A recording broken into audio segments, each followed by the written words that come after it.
You can never have enough of a good thing now on BBC Two, in the first of a double bill in James May's 20th century, and the force is strong with this one.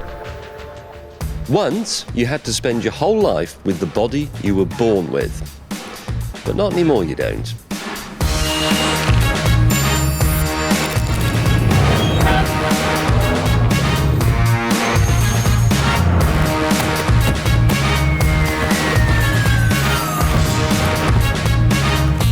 I'm going to find out if I can push myself to the limit and beyond.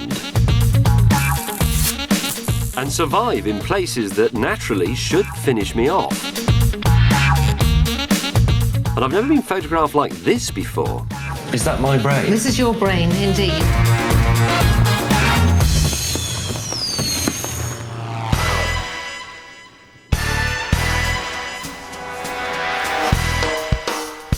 It's said that even fighter pilots and astronauts break out into a cold sweat when they walk into this room.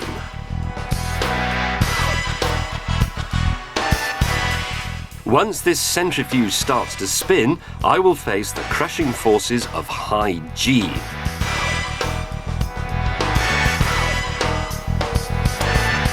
And that's why I'm wearing my brave face.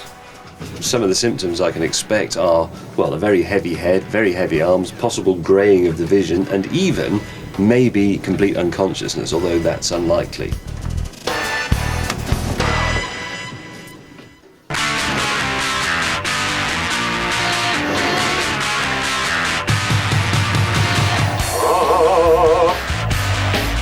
Everyone has a limit, and I wanted to find out what my body could take.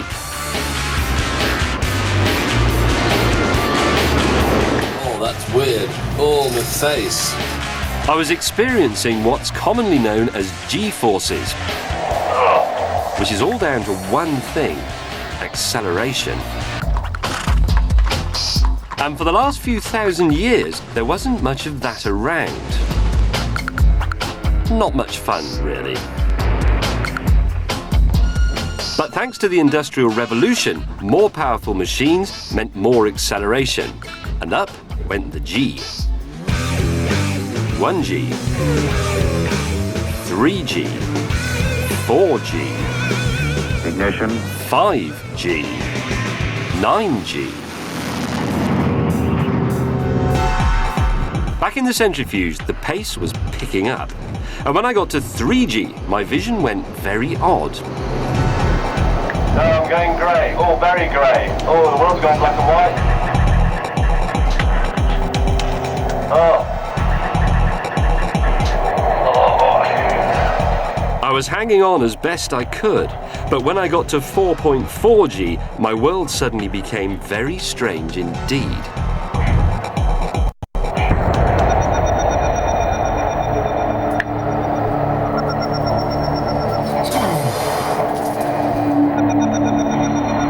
Down, down, down. Down, down, down. Down, down, down. Coming down.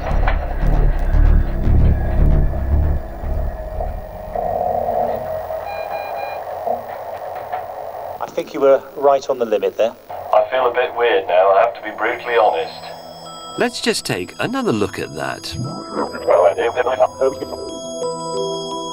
There was no doubt I'd clearly reached my limit. As the G increased, it forced the blood from my head to my feet, just where I didn't need it, and I passed out. Not a problem for me, but if you were sitting behind the controls of a fighter plane, life would become a lot more tricky.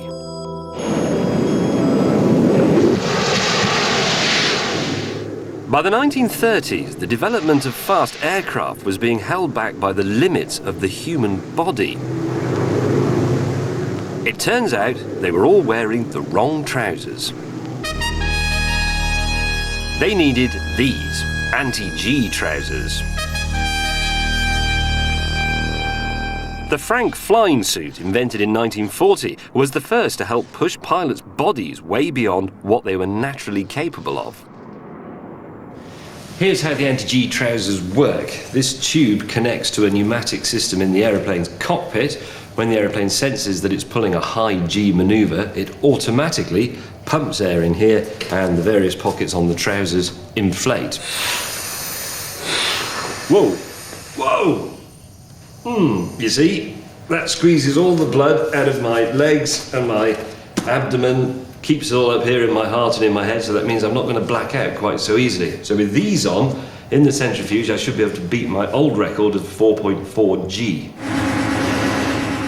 Let's see how high I can go now.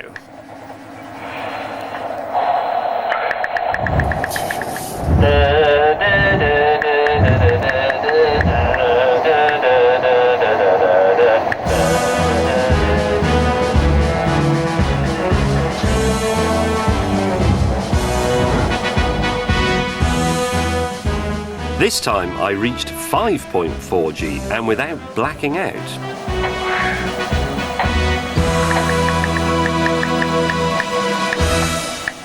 Well, that's great.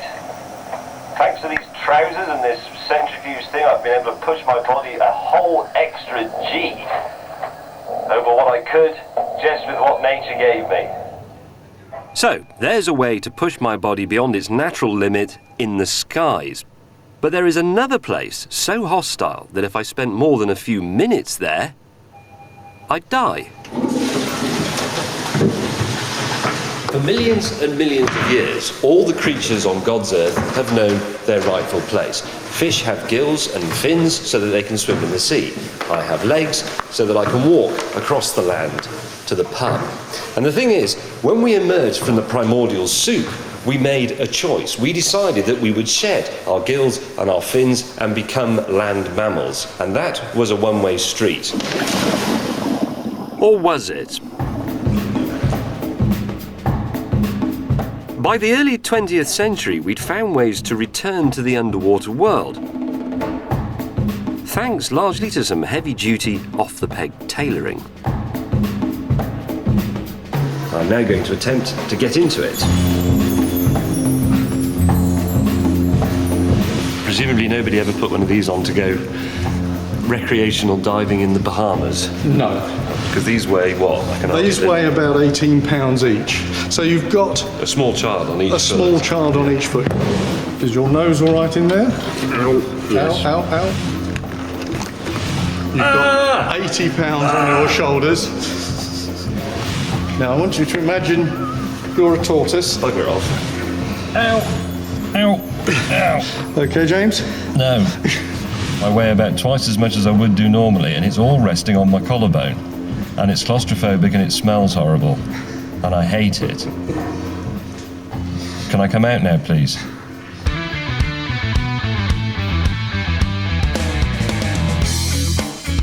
So, returning to the world of the fishes so far was neither fun nor graceful.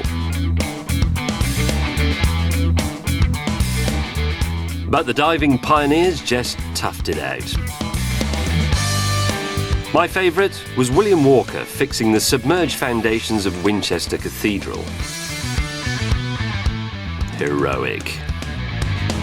In the 1940s, people started looking at diving rather differently, and the result was this, the twin hose demand valve, or as it's more commonly known, the aqualung. Here are the two hoses, here is the mouthpiece, but the really clever stuff happens inside this diaphragm valve. It does two things. It reduces the high pressure air in the cylinder to ambient pressure, so that when you breathe you don't blow your head off, and it also ensures that the air only flows when you actually suck on the mouthpiece, so you don't waste any. Doesn't sound like much, but what it meant was that if you wanted to look at brightly coloured fish, you no longer had to make an appointment with your dentist and go and admire his aquarium.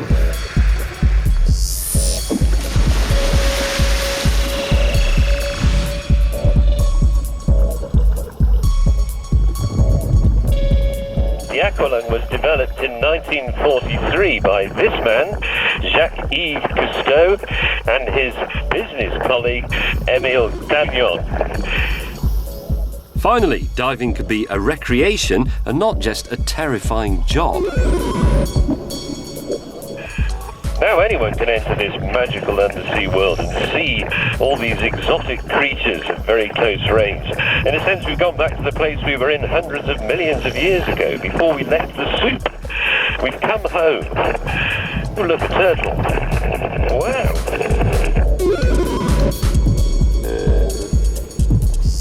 So, with a few bolt-on extras, it's possible to overcome the limits nature set us. But how about a few internal improvements? It seems to me that in the 20th century, we started thinking about our bodies rather in the way we think about our cars. You could take your body for a checkup, which is a bit like a service, really. You could add some body modifications, you could rebuild bits that you weren't quite happy with, and of course, you could replace worn-out old bits with new bits. Some bits were easy to replace. But if your ticker packed up, sadly, so did you. In the second half of the century, that all changed with the arrival of artificial heart pumps. This was one of the early models. It's designed to work alongside your own heart. Good God, we've accidentally been sent a component for a washing machine. That has to fit inside you, so obviously if you're a small person, that's going to be a bit of a problem. This latest version is much more like it. It's actually a rather sexy looking piece of kit. It's the iPod of artificial hearts. They've even made them for children. This tiny artificial heart can pump 4,500 litres of blood a day round the body.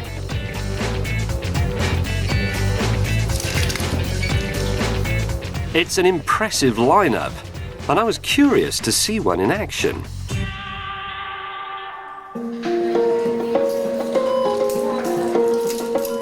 This is Robert Kersey.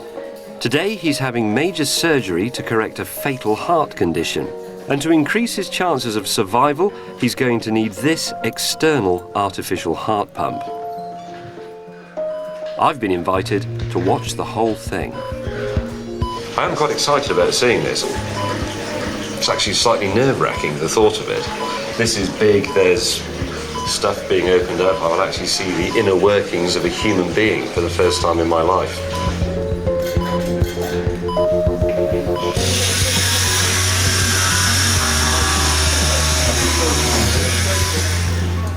To operate on Robert's heart, first they had to get to it. Straight up the middle of the breastbone. What amazes me is that a body can put up with this much trauma and being hacked about.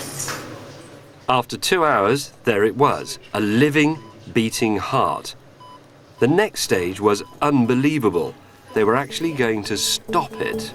Now this is the solution that's going to stop this heart. You see the heart slowing now? Yeah. So is this actually quite an exciting moment for you and your team? You don't want anything to be exciting in cardiac surgery, you know. The ECG is coming to a full stop. Okay. That's actually quite disturbing. Because it's easy to forget that this is a bloke my age with similar sort of interests. While Robert was kept alive by a heart and lung machine, a very delicate replumbing job was carried out on his heart.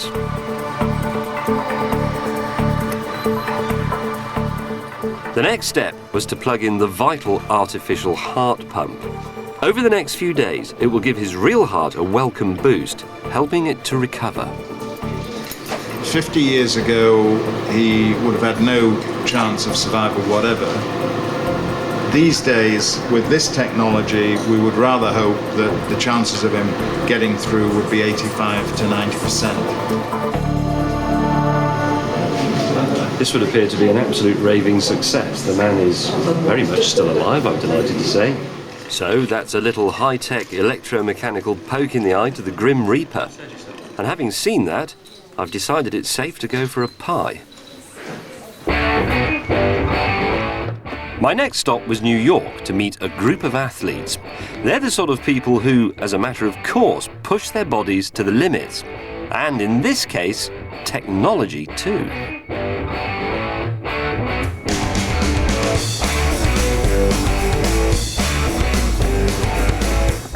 They've each lost a leg, but they've been able to replace it with a high-tech masterpiece. This is the foot that I run on. Gives me more energy while I run, and it's a lot lighter, you know, so I could run more long distance at a better time. Early artificial limbs were little more than a carved block of wood with a simple hinge. So no one was supposed to notice you'd lost your leg. Unless you wanted them to. In the latter half of the century, something changed. Some people making artificial limbs began to think maybe it wasn't about making something that looked like an arm or a leg. Maybe it was more about making something that worked like an arm or a leg. Maybe the function was more important than the aesthetics. In short, they stopped being carpenters and thought about becoming engineers. The clever bit was realising that one artificial limb couldn't do everything. So they came up with a range to suit different activities. I have another skating leg. It's kind of like this. My bike leg, my running leg, and my walking leg. So like 4 legs. 4 legs and that one, and your real leg, so in total that's 6 legs. Yeah, pretty much. Which makes you technically an insect. Yeah, I am an insect. Today, artificial limbs are so good that disabled and able-bodied athletes are competing against each other. The distinction between them is becoming blurred, and it's causing controversy. Have we got to a point where that might actually be better than the real leg? Well, that's a tricky one, isn't it? Believe it or not, you know, we just took an elite group of athletes to compete in a triathlon in California, and a number of the athletes where we compete against able bodies actually had stopped our athletes after they were done because they were passed by our male and female athletes and wanted to know what was it that they were running on, and is that an advantage, and actually have made remarks to the officials that it's an unfair advantage that they have over them. It's quite a good measure of how far these have advanced if you're at the point where athletes are complaining that a man with a false leg has an advantage. Not for the first time, the spirit of competition has pushed our technological boundaries. It's as true of artificial limbs as it is of racing cars, and the results are just as impressive.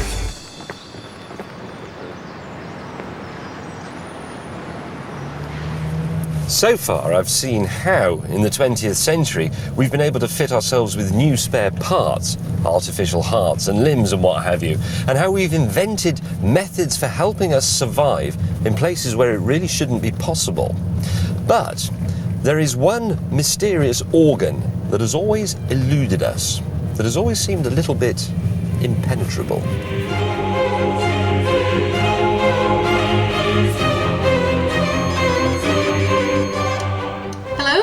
Hello, I've come to have my brain scanned. Oh, just push the door. I was here to meet Professor Lorraine Tyler, but my scan didn't start off quite as I expected. Do you have a cardiac pacemaker? No. A wig, toupee, or hair implant? No. Right. And what about any body piercings? No. What about shrapnel, buckshot, or bullets? Metal rods in your bones? No, I haven't been shot, if that's what it means. Joint replacements? No. The total paranoia about metal objects is because I'm about to be inserted into a very, very big, very, very powerful magnet. While I'm in it, all the molecules inside my brain will be magnetized. Then any activity can be detected and can be used to build up a picture of what's going on inside my head. We came a long way in the 20th century at finding ways of seeing inside the body. 100 years ago, all we had were X-rays. But with the brain, although you could see it, there was no real detail. The beauty of this bit of kit is that I'll be able to see my brain in action. My instructions were simple: lie back and look at some photographs.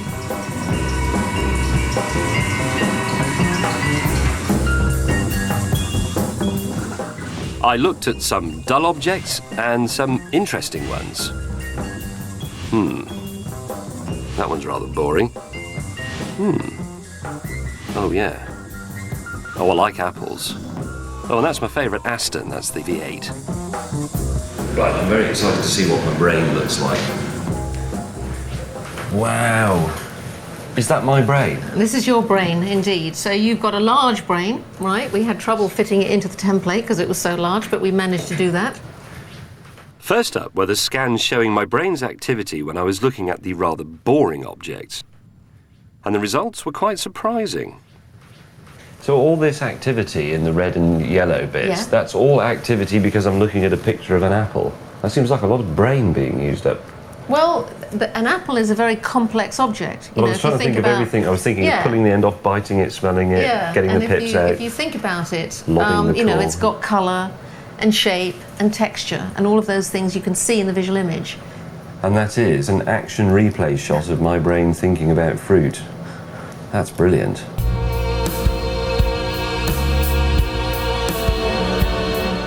We also showed you pictures of cars, and this is how your brain responded to them. Your brain is even more activated, right? We see these areas which are called the amygdala, and these are areas of the brain that are involved, people think, in emotional processing. So when you like something or you dislike something, these areas tend to light up. You see, there's a big bit of Armageddon, whatever you called it. Amygdala. Amygdala. I suspect that was the V8 Aston, which is that's one of your my favourite, is it? one of my favourite cars of all time. So that would have generated a big amygdala blob, Right. I suspect. But interestingly, what we also see is activity here in what we call the motor cortex, which suggests that you were imagining driving these cars actually while you were viewing them. Ah, well, there I you was go. looking at them thinking about what they were like to drive. It was as though she was actually reading my mind. But there's got to be more to this £1.5 million machine than just telling me I prefer cars to cutlery. This doesn't actually cure people by itself, but it makes the cure more possible. Well, it makes early detection possible. And early detection, yeah, yes, of and course. if you detect abnormalities early, then you have a better chance of correcting them. May I, and this is not a question I've ever asked anyone before, have a printout of my brain, please? Of course, we'll make a picture for you to take with you when you go. Fantastic. I'll take it down the pub.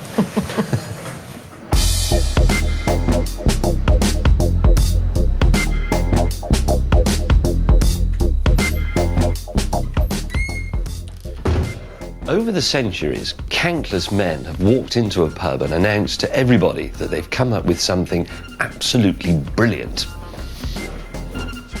And so it was on the 28th of February 1953 when these two men, James Watson, an American, and Francis Crick, his English colleague, walked into this very pub, the Eagle in Cambridge, and proclaimed that they'd discovered the secret of life.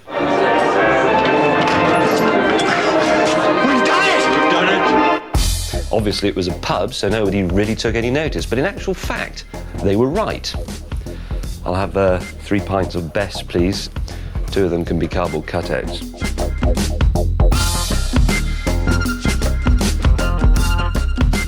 Watson and Crick had made the biggest biological discovery of the 20th century.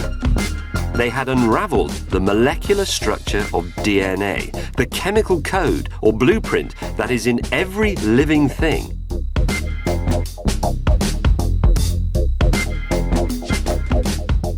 And I have it here in much larger than life, very convenient colour-coded self-assembly form. You can see the famous and much celebrated double helix shape, or you will do when I've got this bit on. What it is, in fact, is a very elaborate code with billions and billions of possible permutations, and it's this code that dictates, for example, the colour of my eyes and the colour of my hair, and probably lots of other things about me that haven't even been thought of yet.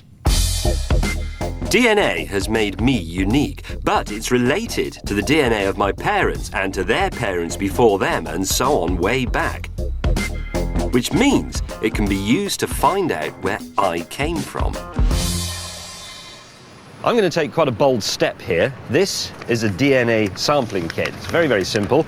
I take out this swab, I rub it vigorously on my cheeks, to pick up a few cells, put it back in there, put it in the envelope and post it off for analysis. Now, the idea of this is not to see if I'm guilty of any recent unsolved murders, it's to find out who my distant ancestors were. To be honest, I'm so English that I'm assuming I descended from a piece of fruitcake and a cricket bat. But let's see.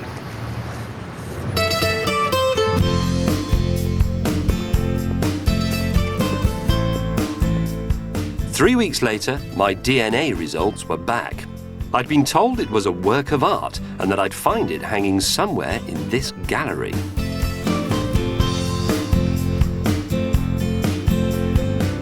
Don't think that's me. That's some sort of elves grotto thing. I don't think that's meant to be me. They can't actually do a picture of me from my DNA, can they? Is that it? Hey? Ah, look, that's it. That's my DNA picture. It says self-portrait, but it is a self-portrait, of course, because that's not just what I look like, that is the code of why I am what I am. That wasn't really what I was expecting, to be honest. I thought it would look, helixy. Clearly, the painting couldn't tell me where my ancestors came from, but I knew a man who could. Go on then. Right, okay, well, let's have a look. I'm afraid you're a bit boring, really, in that you're 98% European by this test and 2% East Asian.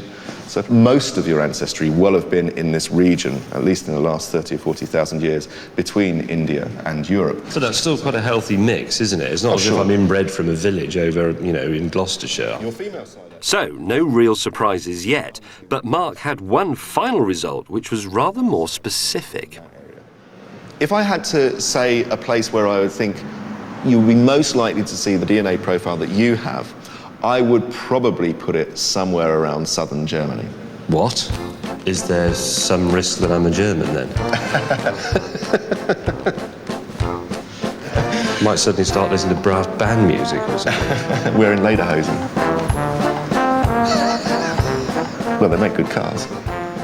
Yeah, that's not a good enough reason to be one.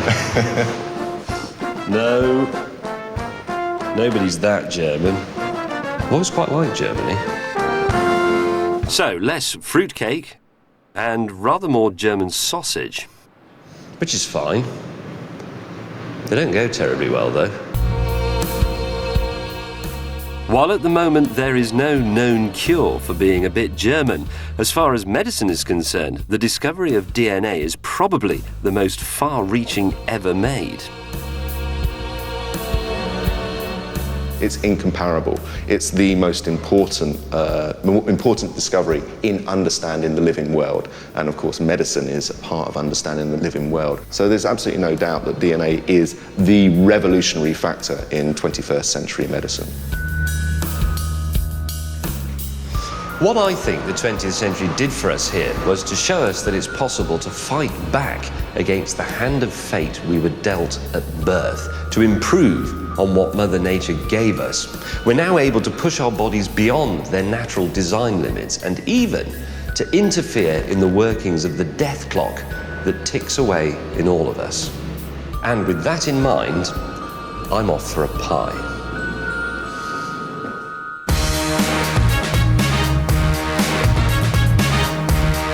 To discover more about brain scans, go to open2.net.